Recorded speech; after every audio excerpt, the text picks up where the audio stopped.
¿Alguna vez te has preguntado por qué, si Dios es todopoderoso, no destruyó a Satanás y a los ángeles caídos después de su rebelión?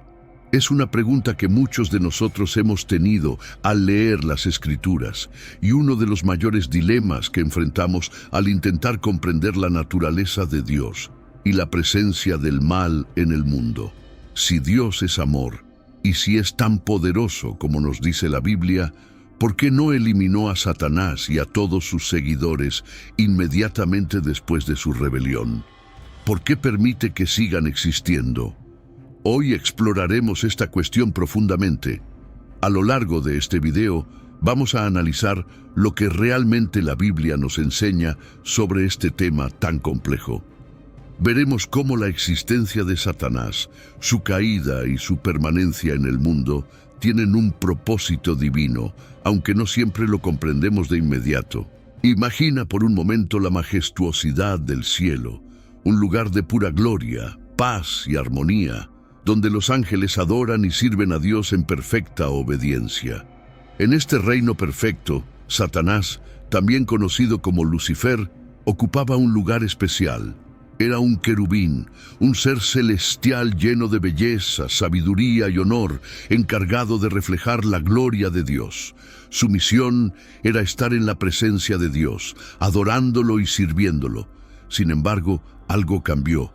El orgullo comenzó a nublar su corazón. Satanás no estaba satisfecho con simplemente servir y adorar a Dios, como se esperaba de él. Quería más, quería ser igual a Dios, incluso superior a Él. Su ambición creció y comenzó a alimentar pensamientos de rebelión. En su corazón surgió la idea de desafiar a su Creador y arrebatarle el trono. Como nos describe la Biblia, su caída fue consecuencia del orgullo y la corrupción interna, y así comenzó la rebelión en el cielo, un conflicto que marcaría el inicio de una guerra espiritual que aún continúa. Lo que ocurrió en el cielo es algo que nos afecta a todos, porque la raíz de la caída de Satanás fue el orgullo. Y ese mismo orgullo, si no lo manejamos, puede llevarnos por caminos destructivos en nuestras propias vidas. A menudo no vemos cómo el orgullo puede infiltrarse en nuestros pensamientos y corazones, pero, al igual que Satanás, cuando nos dejamos llevar por el deseo de exaltarnos por encima de los demás o de Dios, podemos alejarnos de su voluntad y perder el propósito que Él tiene para nosotros. Satanás, cuyo nombre significa adversario o enemigo, no siempre fue un ser malvado. De hecho, la Biblia lo describe originalmente como un ser perfecto, creado por Dios con un propósito glorioso. En Ezequiel 28, 12 a 15, el profeta nos revela cómo Satanás, conocido entonces como Lucifer, era el sello de la perfección, lleno de sabiduría y perfecto en hermosura. Estaba en el Edén, el jardín de Dios, y era cubierto con piedras preciosas. Su función era ser un querubín ungido, un ser cercano a Dios, creado para reflejar su gloria y servir en su presencia. Sin embargo, Lucifer comenzó a alimentarse de la idea de que su belleza y poder merecían adoración. En Isaías 14, 13 a 14, Satanás revela sus pensamientos: subiré al cielo, levantaré mi trono por encima de las estrellas de Dios, seré semejante al Altísimo. Este deseo de exaltar su trono y ser igual a Dios lo llevó a una rebelión directa contra el Creador. La caída de Satanás no fue un simple error, sino un acto de rebelión premeditada. Este orgullo lo llevó a organizar una guerra en el cielo, reuniendo un ejército de ángeles caídos. La batalla fue feroz, pero Apocalipsis 12, 7 a 9 nos dice que hubo una guerra en el cielo. Miguel y sus ángeles lucharon contra el dragón, y el dragón y sus ángeles lucharon, pero no fueron lo suficientemente fuertes y perdieron su lugar en el cielo. Así, Satanás y los ángeles que lo siguieron fueron expulsados de la presencia de Dios y enviados a la tierra. El orgullo de Satanás es un reflejo de lo que puede suceder en nuestras propias vidas si no guardamos nuestros corazones. Cuando nos dejamos llevar por el deseo de ser más que los demás, o incluso más que Dios, podemos caer en un ciclo destructivo. El orgullo nos aleja de la verdadera humildad, que es esencial para vivir en alineación con la voluntad divina. Proverbios 16:18 nos dice: el orgullo precede a la destrucción y la altivez de espíritu a la caída. Satanás fue víctima de este principio, y nosotros también podemos serlo si no tenemos cuidado con nuestros corazones. Ahora bien, si Satanás fue un ser creado por Dios, lleno de belleza y sabiduría, y su rebelión contra él fue tan grave, la pregunta que surge es: ¿por qué Dios no destruyó a Satanás en ese mismo momento? ¿Por qué permitió que existiera aún después de su caída? En primer lugar, Satanás es un ser espiritual y, como tal, no está sujeto a la muerte física. Según Juan 4:24, Dios es espíritu y, por lo tanto, Satanás, al ser un ser espiritual, no tiene un cuerpo que pueda morir como los seres humanos. La muerte física no se aplica a él de la misma manera que a los humanos. En cambio, su castigo fue ser expulsado del cielo y condenado a una existencia separada de Dios, algo mucho más devastador para un ser creado para estar en su presencia. Una razón fundamental por la que Dios no destruyó a Satanás es el regalo del libre albedrío. Dios creó a los ángeles y a los seres humanos con la capacidad de elegir, porque el amor verdadero no puede ser forzado. El libre albedrío permite que las criaturas elijan seguir a Dios, y Satanás eligió rebelarse. Si Dios destruyera a todos los que eligen mal, el libre albedrío dejaría de existir, y el amor genuino sería imposible. Satanás, aunque rebelde, sigue siendo una criatura de Dios con la capacidad de elegir, y, al permitir su existencia, Dios respeta ese principio fundamental. A pesar de su rebelión, Satanás y los ángeles caídos no son eliminados porque Dios tiene un propósito más grande para todo lo que ha creado. Según Romanos 8:28, sabemos que a los que aman a Dios, todas las cosas les ayudan a bien. Esto significa que incluso las acciones de Satanás, aunque malignas, pueden ser usadas por Dios para cumplir su plan divino. A través de la tentación, la prueba y la lucha espiritual, los creyentes tienen la oportunidad de fortalecer su fe y acercarse más a Dios. En el libro de Job, Dios permitió que Satanás probara a Job. A través de las pruebas, Job no solo mantuvo su fe, sino que también aprendió lecciones profundas sobre la fidelidad de Dios. Lo que Satanás quiso para mal, Dios lo utilizó para el bien.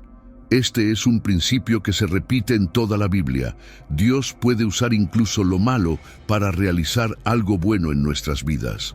Aunque las pruebas pueden ser dolorosas y desconcertantes, debemos recordar que, si las enfrentamos con fe, Dios puede usarlas para nuestro bien y para cumplir su propósito eterno.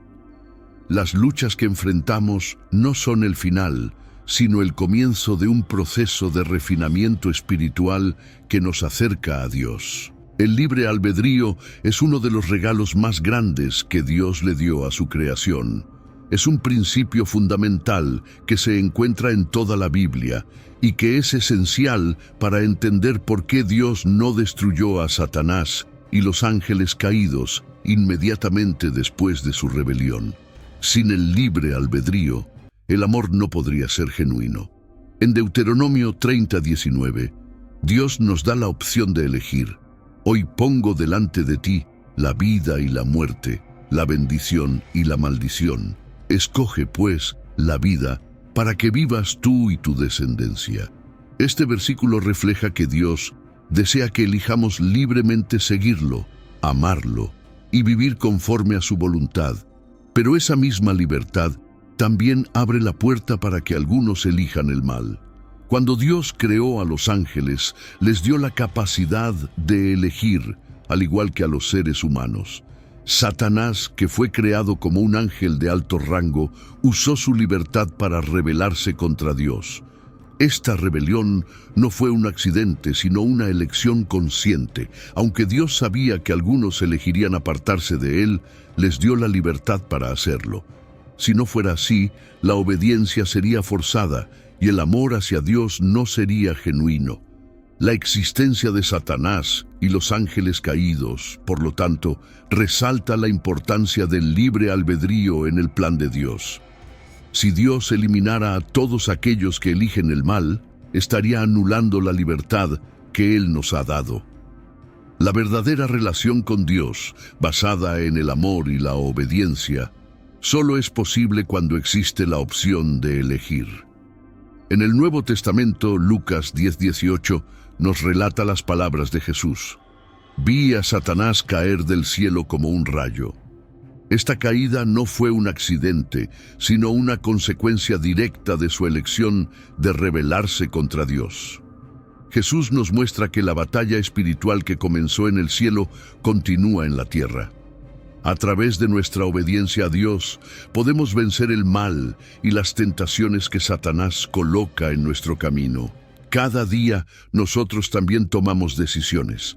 Elegimos entre el bien y el mal, entre seguir a Dios o alejarnos de Él. El libre albedrío no solo nos da la libertad de hacer nuestras propias elecciones, sino también la responsabilidad de asumir las consecuencias de esas decisiones.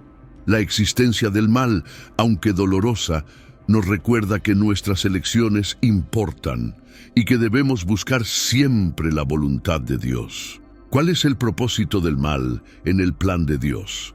Si el mal es parte de un plan divino, ¿cómo podemos reconciliar esta realidad con la bondad infinita de Dios? Esta es una de las preguntas más profundas que se plantean al intentar comprender el rol de Satanás en el mundo. Aunque el mal es un mal necesario para que haya libre albedrío, también juega un papel clave en el propósito de Dios para la humanidad. En Génesis 50:20, José le dice a sus hermanos: «Vosotros pensasteis mal contra mí, pero Dios lo encaminó a bien». A pesar de que sus hermanos actuaron con maldad al venderlo como esclavo, Dios usó esa situación para preservar la vida de muchos. De esta misma manera, aunque Satanás y sus seguidores actúan con maldad, Dios puede usar sus acciones para cumplir su plan divino. La Biblia también nos enseña que el mal no tiene la última palabra. En Apocalipsis 20:10 leemos que Satanás será finalmente derrotado y lanzado al lago de fuego, donde será castigado para siempre. Dios tiene un plan para la justicia final, donde todo mal será erradicado y aquellos que han elegido el bien serán recompensados con la vida eterna. Un ejemplo claro del uso del mal en el plan de Dios es la crucifixión de Jesús. Satanás, al influir en Judas para que traicionara a Jesús, pensó que había logrado una gran victoria. Sin embargo, Dios usó ese acto de traición para cumplir su plan de redención. Jesús, al morir en la cruz, pagó por nuestros pecados y nos dio la oportunidad de reconciliarnos con Dios. Lo que Satanás quiso para mal, Dios lo usó para el bien. A menudo nos preguntamos por qué Dios permite que el mal exista. Sin embargo, debemos recordar que la existencia del mal permite que el bien se destaque aún más. Las pruebas, el sufrimiento y las tentaciones son oportunidades para crecer espiritualmente y desarrollar virtudes como la paciencia, la perseverancia y la fe. A través de nuestras luchas, podemos llegar a conocer a Dios más profundamente y experimentar su gracia de manera más tangible. Así, la existencia de Satanás y su continua influencia en el mundo no es un error ni una muestra de debilidad de Dios. Es parte de un plan mayor, en el cual incluso los actos de rebelión y maldad son utilizados para cumplir un propósito divino. En la vida cristiana, La lucha contra el mal es una parte inevitable del proceso de maduración espiritual. Como seres creados con libre albedrío, podemos elegir vivir con propósito, amor y humildad. Aunque Satanás continúe su lucha, podemos tener la certeza de que la victoria final será de Dios y que nosotros, al caminar con Él, seremos vencedores también. Si este mensaje ha resonado contigo y te ha dado una nueva perspectiva sobre la existencia del mal y la justicia de Dios, te invito a tomar un momento para reflexionar sobre tu propia vida. ¿Estás eligiendo seguir el camino de la luz, eligiendo vivir conforme a la voluntad de Dios, o estás cediendo a las tentaciones y el mal en el mundo? Si aún no has tomado la decisión de seguir a Cristo, te invito a abrir tu corazón a su amor y salvación. Dios te ha dado la libertad de elegir, y esa es una de las decisiones más importantes que puedes tomar en tu vida. Si te ha gustado este video, por favor dale me gusta, comparte este mensaje con tus amigos y familiares, y suscríbete a nuestro canal para seguir aprendiendo más sobre la palabra de Dios y cómo podemos vivir de acuerdo con su voluntad. Recuerda que, aunque el mal existe, la victoria final es de Dios, y en Él encontramos consuelo, esperanza y la fuerza para resistir. Que Dios te bendiga y te guíe en cada paso de tu caminar con Él.